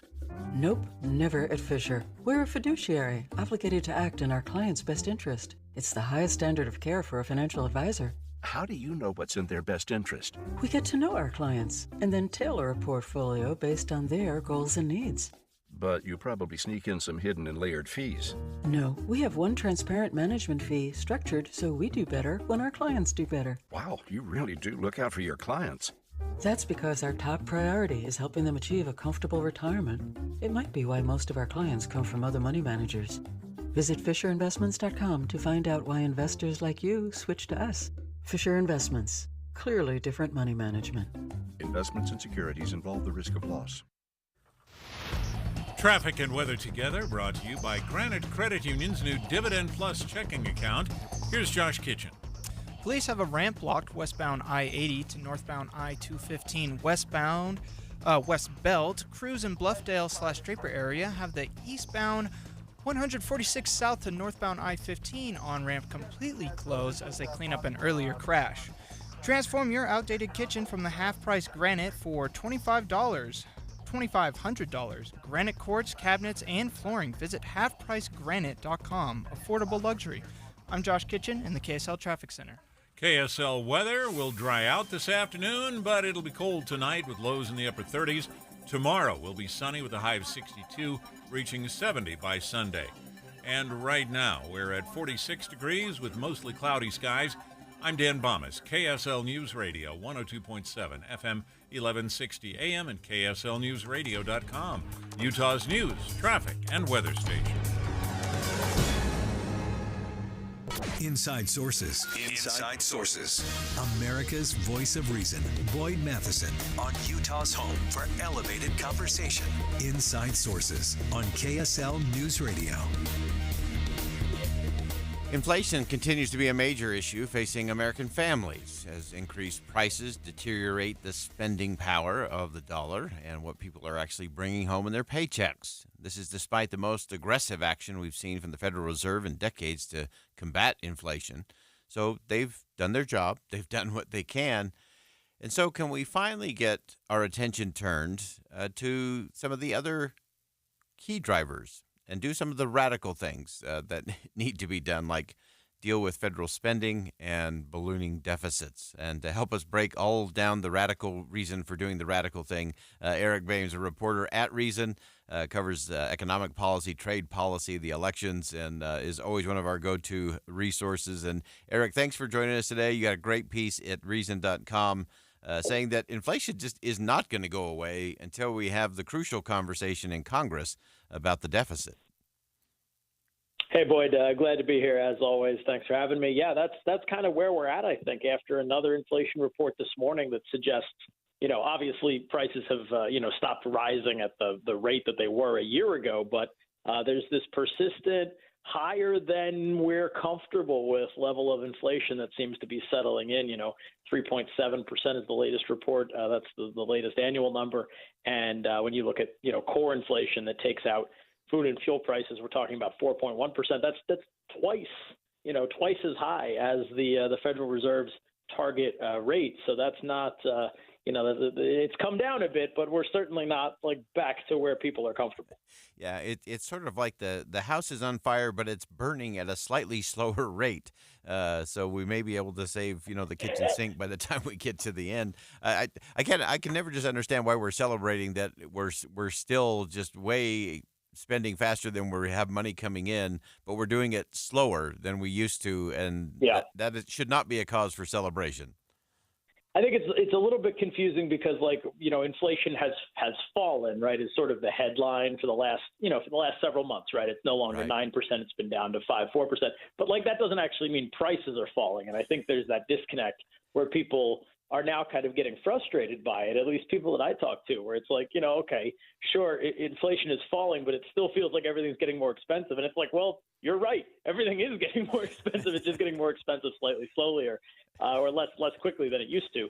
So that's basically what I wrote about in this piece is that we've had monetary policy that's been targeted at inflation. That's what the Federal Reserve has been doing with raising interest rates, and that has obviously had a cooling effect on inflation. But some of the economists that I've talked to about this, the thing that keeps coming up is the idea that behind this monetary policy, there's sort of an implicit assumption that there will also be fiscal policy that goes along with it, that the tighter monetary policy will force tighter fiscal policy on Congress. Fiscal policy, of course, is things like government spending and borrowing, and we just haven't seen that part of it yet. So that the monetary policy has accomplished what to the point that we've gotten to so far.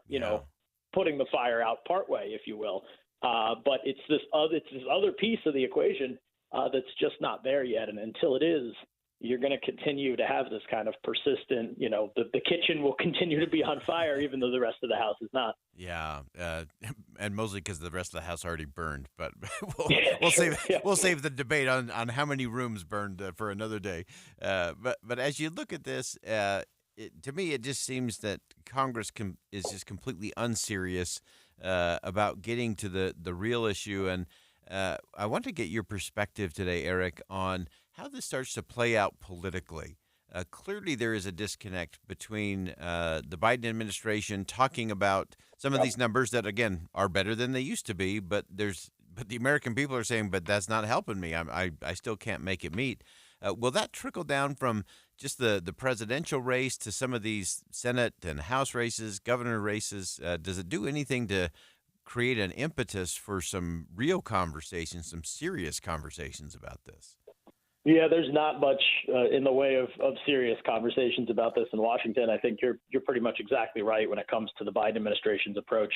Last year they took all sorts of credit and broke their arms patting themselves on the back for the deficit falling when anybody who actually understood those numbers and looked at it seriously said, well, no, the deficit's not falling. All that's happening is all the emergency COVID spending is gone. So there's just this kind of illusion.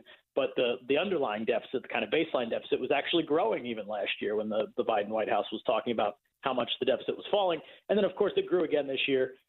Depending on how you count, it's either $1.7 trillion or $2 trillion for the fiscal year that just ended at the end of September. That the discrepancy there has to do with how you account for some of the student loan forgiveness stuff. But either way, that's a significant increase. The academic and economic literature here suggests that there's kind of this nasty feedback loop where you have higher deficits that drives inflation, that drives, interest rates higher, and then interest rates add to the cost of the debt, which then forces you to borrow more in future years to keep the deficit, that keeps the deficit higher.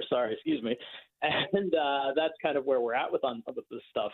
And so to get out of that loop, to get out of that kind of awful cycle of spending and higher debt and more spending, you really do need to have some sort of a conversation in Congress about that. And I think you're seeing the beginnings of that, maybe just the very beginnings of that, with the speaker fight that's happening this week in the House. there's a lot of other elements to that. There's a lot of personalities at play. Former President Trump is kind of hanging over the whole thing. But at the root of all of it, when you dig past all the other nonsense there is an actual conflict within the Republican caucus over how Congress ought to do its budgeting. And that's the actual serious discussion that needs to be had. But, we're a long way from doing anything about it, but there is at least the beginnings of that fight happening. Yeah, and of course the clock ticking down towards another showdown, and another series of big fights there as it relates to that. Do you think in the context of that speaker race, does that lead to that conversation of, okay, we're down to, I don't know what we are today, 35 days until we hit that next marker where we've got to have something to fund the government? Is that going to play in, and will that ultimately bleed into what happens on the floor if they ever get around to actually voting for a speaker? Yeah, so I spoke to Representative Thomas Massie about a week ago, just right before McCarthy was ousted. And he was one of the people, even though he's not in the Freedom Caucus, but he is friendly and allied with a lot of the people who are in that group. But he was not in favor of overthrowing McCarthy for exactly the reason that you just articulated, that he felt like that was going to make it more difficult for Congress to actually do its job and pass these budget bills on time, on time meaning at this point in overtime, before we hit that next deadline in mid-November. And I think it's a pretty good argument. Like, wherever you stand on whether you like Kevin McCarthy or disliked him, or whether you like Steve Scalise or dislike him, or you like Jim Jordan or dislike him, like, having somebody in charge at this point is important just for the proceduralness of like getting the bills through. If you're somebody who wants to see that process play out, which Representative Massie is, and I would agree with him on that too. I want to see the budget process play out correctly with the different budget bills and not just another continuing resolution or a big omnibus bill. And so if you want to see that play out, like, all of these other things are just distracting from and using up the time that you could use on the budget issue instead. So, so that's, it's unfortunate that all this is happening right now, because I think it does push us, it pushes us into territory where you're likely going to have to, do some sort of another continuing resolution or another omnibus bill rather than actually grapple with some of these decisions. Yeah, the shiny objects in Washington are just such a pleasant distraction from actually doing the work that we sent our representatives there to do. Give me one last thought before I let you go, Eric, just in terms of the American people as they're trying to deal with the impact of those rising costs and the seeming just disconnect between elected officials just not being in reality land in terms of what they're living day to day.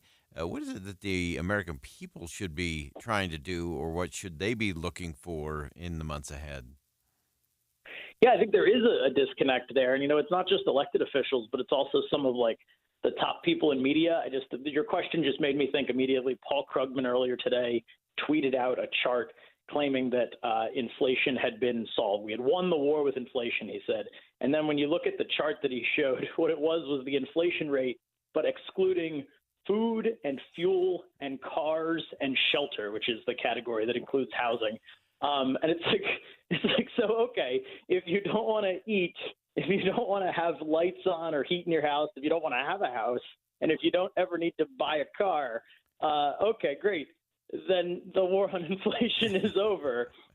We've solved the problem. But, if you ever do want one of those four things, if you're somebody who lives in the real world and has to eat and put gas in your car and keep your lights on, this is still a problem for people. And so, I think there is kind of this willful disconnect. Yeah. And it happens on the right too, but it's certainly more prevalent at the moment on the left of Bidenomics solved this problem. And the problem is still there. We're not fully out of the woods yet. And I don't know. I can understand people's frustrations. I share many of those frustrations. Yeah, exactly. We're definitely in the shared pain category today for sure. And it is amazing to me that both the left and the right, that when the numbers aren't showing what they want, they just redefine it. And so we went from inflation to core inflation, and now what you just described, super core, which basically takes out anything that any human would actually buy and use and need. And so you get a better number. Of course you get a better number. But I think pretty soon we're going to have absolutely nothing in there. So inflation will actually be at zero. So I think that is on the horizon for us at some point. If you never look at your credit card bill, everything you buy is free. It's that sort of perspective. Exactly. It's not bad if you don't think about it, I think is the mantra we're on to. Eric Boehm, reporter at Reason. Great piece at Reason.com. You need to check that out today. Keeping them straight, getting us under the numbers to look at what's actually going on. Eric, thanks so much for joining us today. Thanks so much, Boyd. Great discussion there. Great points by Eric Boehm. And it is when you start talking about these ideas of core and super core, as Eric described that, they've taken all the things out. So, yeah, things are probably feeling pretty good for you if you don't need a house and you don't need a car and you don't need to buy food and you don't need to drive your car anywhere, then, you're probably doing all right. But for the vast majority of us, we need all of those things. And the dollars are getting harder to stretch to the end of the month because those things continue to go up. And I think the Fed has done their job in terms of the interest rate and what that is doing. And now Congress has to act. If we don't rein in that fiscal spending, if we continue to run deficits and big numbers on that national debt, it's a vicious cycle, folks. And so don't be fooled by any of the headlines that are saying, oh, hey, all is well, and isn't this great? Because if you look under the headline, there's not a whole lot of great under there for anyone who's a real human or a real family here in the United States of America. We got to get that conversation to the serious part of the conversation, and neither the Republicans or the Democrats seem interested in that part of the conversation. We'll step aside for one last commercial break. When we come back, some final thoughts on Inside Sources here on KSL News Radio. Stick around.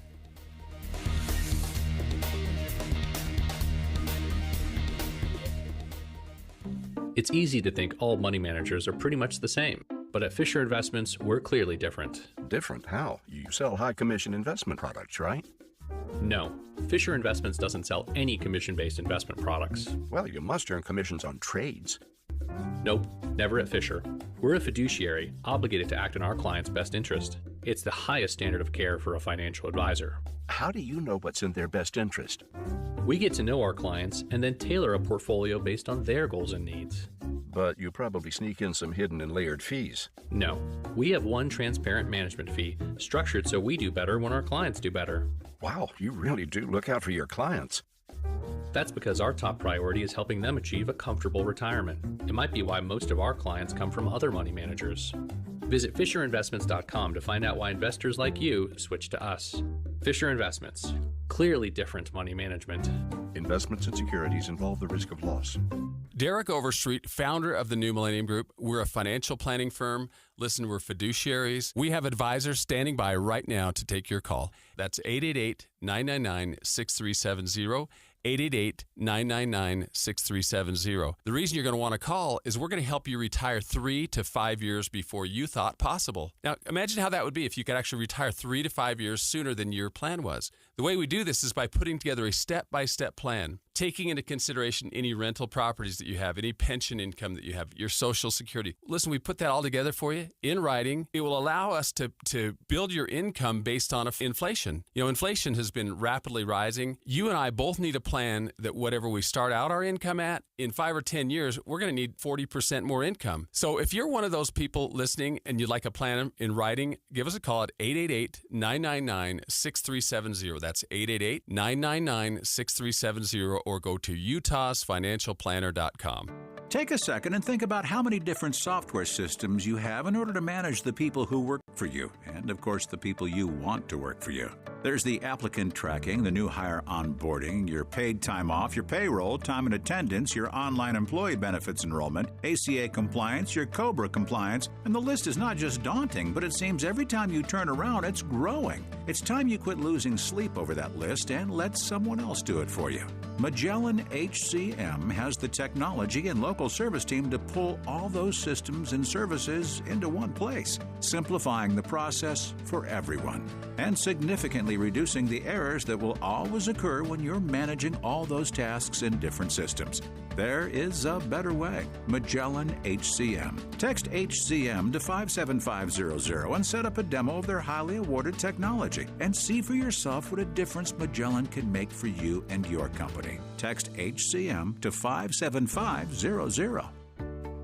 Tim Jr. here from RGS Exteriors. I want you to know that it's the little things that count. Any remodeler can say they treat customers right when it comes to siding, gutters, windows, and exteriors. It's hard to know for sure. If a contractor uses cheap generic nails instead of super grippy ridge shaft nails for your siding, would you even know? If they use cheap $4 caulk to install your new windows instead of paying $9 a tube for the good stuff, could you tell by looking? It all comes down to the details and trust. At RGS Exteriors, we only do things one way, the right way. We never cut corners. We never skimp on details. We never do less than the job requires. That's why we offer our industry's exclusive 10-year everything guarantee. And it's why we have the happiest customers. If you need any gutters, siding, or replacement windows, call RGS Exteriors at 801-280-3110 or visit rgsutah.com. That's 801-280-3110 or online at rgsutah.com. Hi, this is Doug Wright. No doubt about it, fall is my absolute favorite time of the year. Think of all the things that are going on. The excursions up into the canyons, into Park City, downtown Salt Lake City. So many great things are happening. We've got football going on. And of course, this is the time to make your reservation right now at Ruth's Chris Steakhouse. There are two great locations. If you're going up into the mountains, into the Park City area, it's Ruth's Chris Steakhouse at Hotel Park City. If you're heading into downtown Salt Lake City for a ball game, a play, a movie, whatever it might be, Ruth's Chris is at 275 South West Temple in the heart of the urban area.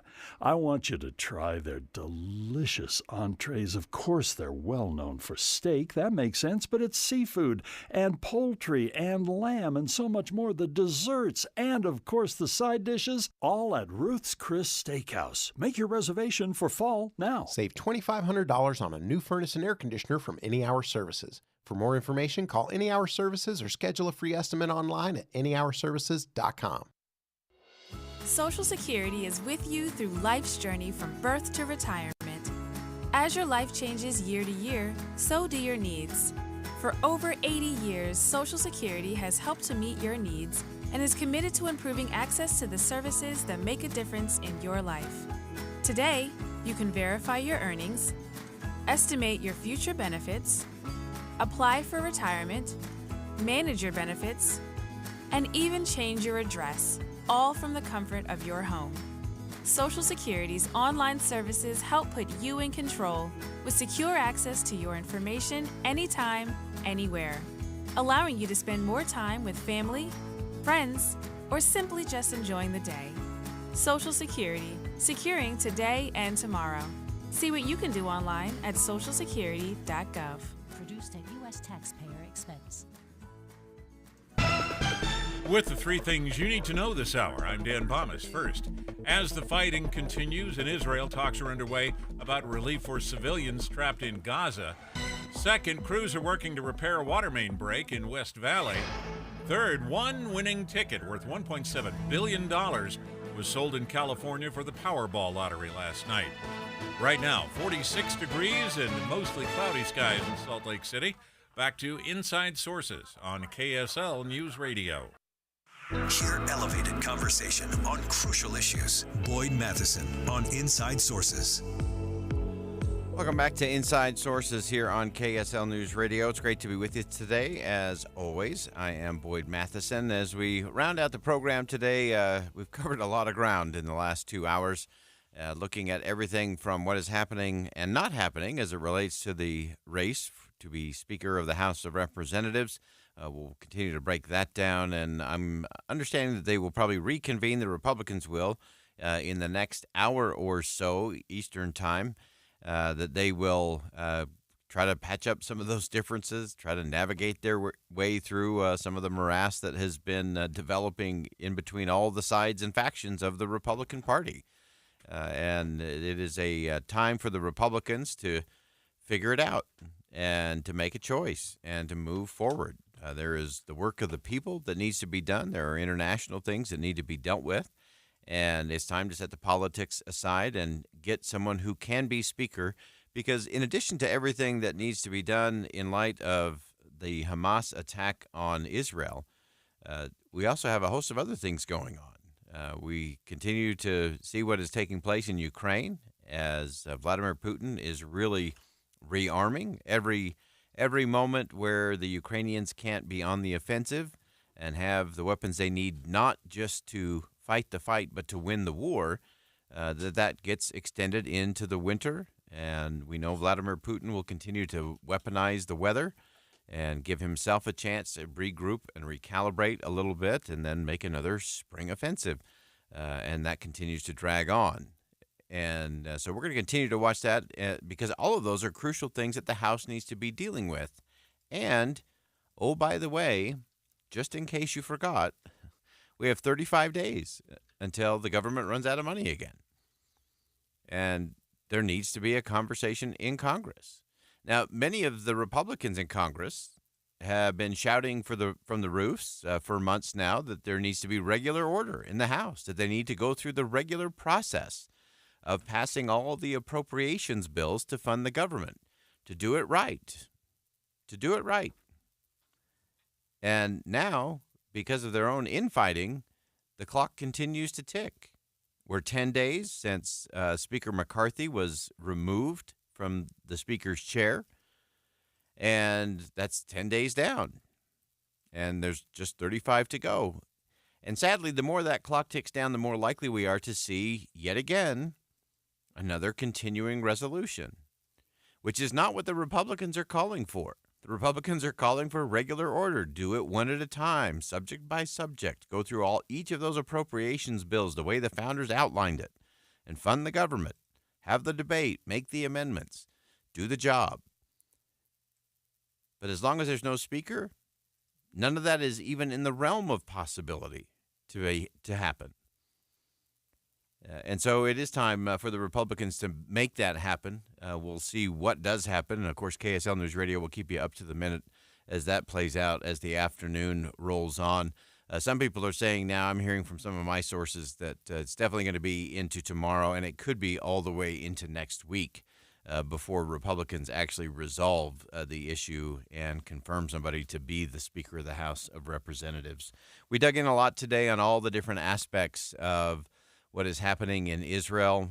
We looked at some of the complexities in terms of relationships with Iran, Russia, China, China is playing a longer game and having a much bigger role than anybody's talking about. And that's why we have to get past the headlines so that we can get down to the real issues. There's a lot going on. We'll continue to keep you covered here on KSL News Radio. I'm Boyd Matheson. Thanks for joining us today on Inside Sources. And as always,